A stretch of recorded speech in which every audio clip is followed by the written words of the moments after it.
Hello, wonderful people of God. I hope everyone is doing great by the grace of God. Today, we're going to meditate on Exodus chapter 1. In Exodus chapter 1, from verse 1 to 7, we see the Israelites multiply greatly in Egypt, fulfilling God's promise to Abraham. This sets the stage for the eventual operation. We can understand that God's promises are fulfilled, but they may not always align with our expectations or timelines. From verse 8 to 10, we understand a new Pharaoh arises who does not know Joseph and fears the growing Israelite population. He sees them as potential threat to his power. We can clearly understand the fact that fear can lead to irrational decisions and oppression.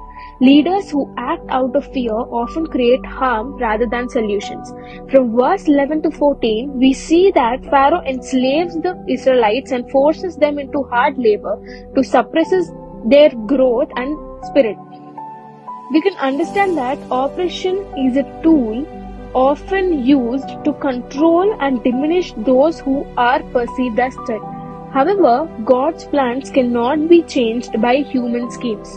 From verse 15 to 21, we see Pharaoh orders the Hebrew midwives to kill all the male Hebrew babies at birth. They fear God more than Pharaoh and refuse to obey, saving the children. We can clearly understand the fact that courage and integrity in the face of evil are pleasing to God.